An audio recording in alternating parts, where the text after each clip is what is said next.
9 محرم کو جمعرات کے دن یزیدی کہتے چلو جنگ کرو. امام حسین حضرت عباس علمدار غازی عباس سے کہتے عباس ان سے کہو آج نہیں کل. توجہ کر, آج نہیں کل.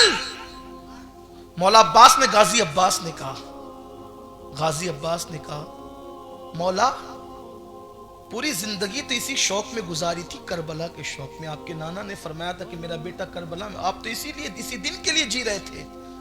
اس آج کو کل پہ کیوں ٹالتے؟ اس لیے کہ وہ غازی عباس تھے, ان کو بڑی جلدی تھی, غازی تھے. پہلی جنگ غازی عباس نے صرف 12 سال کی عمر میں لڑی ہے. پہلی جنگ غازی عباس نے, جنہیں قمر بنو ہاشم کہتے ہیں, مولائے کائنات کے ہمشبی تھے یہ غازی عباس. بہت خوبصورت تھے اور قد اتنا اونچا تھا, مورخین نے لکھا ہے, پتہ نہیں کہاں تک انہوں نے انصاف کیا ہے, قد اتنا اونچا تھا کہ جب اونٹ کو چارہ کھلاتے تھے تو اس کی پیٹھ پہ ہاتھ رکھ کے کھلاتے یہ, اور سینے بڑے چوڑے تھے. قدرت نے بہت حسن دیا تھا, نوازا تھا. اسی حسن کی وجہ سے ان کو قمر بنو ہاشم کہتے ہیں. 12 سال کی عمر میں یا ان کی ولادت سیدہ فاطمہ کی دعا سے ہوئی. غازی عباس کی ولادت پتہ ہے کیسے؟ بات سے بات نکلتی جا رہی لیکن سن لیں آپ.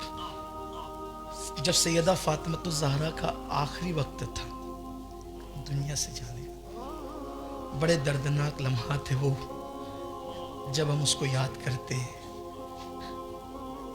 دادا باپو سرکار بیٹھے ہوئے, میں ان کی برکتیں لے کر یہ لمحات بھی پڑھ دینا چاہتا ہوں. شاید میرے جملے اس قابل تو نہیں ہے کہ بی بی کی بارگاہ میں قبول ہو, لیکن شاید ان کی وجہ سے, شاید نہیں بلکہ یقیناً ان کی اور ان سادات کی وجہ سے یہ جملے قبول ہو جائیں, میری بھی بگڑی بن جائے. چاہتا کچھ نہیں ہوں, بس اتنا چاہتا ہوں کہ وہ اپنی قبر انور سے اس وقت مسکرا کر دیکھ لے, بس اور کچھ نہیں چاہیے. ان کے دیے سے سب کچھ ہے, سب دیا قدرت. مشفق و مہربان ماں باپ دیے, وفادار اولاد دی, احباب دیے, محبت کرنے والے لوگ, قدرت نے سب دیا الحمدللہ انہی کی عطا سے.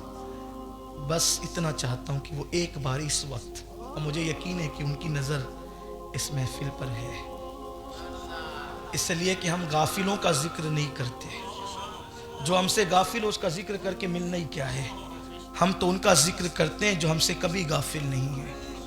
بس اتنی تمنا ہے, آؤ در زہرا پر پھیلائے ہوئے دامن, نسلیں ہیں کریموں کی لجپال گھرانہ ہے. کاش سب کی بگڑی بنے, سب کے مقدر سنور جائیں, سب کی مرادیں پوری ہو جائیں. قوم کی جن بیٹیوں کو رشتے نہیں آتے, بی بی پاک کے صدقے اللہ انہیں اچھے رشتے دے. جو اولاد میں بیٹوں کے متمنی اللہ انہیں بیٹے عطا کر دے.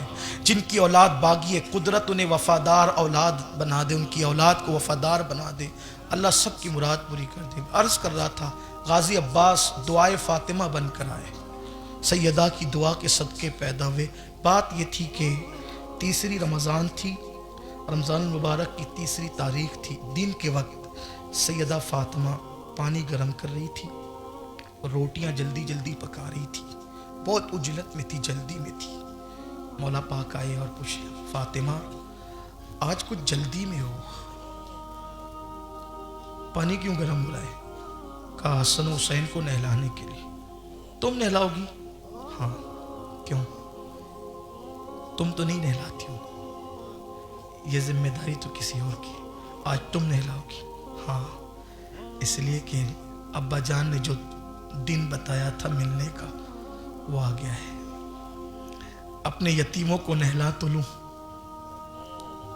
اپنے یتیموں کو نہلا تو لوں, کیونکہ جنہیں 3 دن تک پینے کو پانی نہیں ملے گا انہیں غسل کا پانی کہاں سے میسر ہوگا.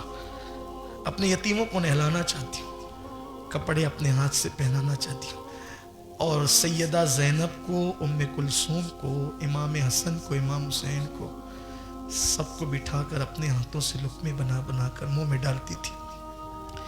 لیکن جب بات امام حسین کی آتی تھی تو آنکھ سے آنسو نکلتے تھے, دوپٹے سے آنسو پوچھتے جاتی تھی اور امام حسین کے منہ میں لقمے ڈالتی جاتی تھی.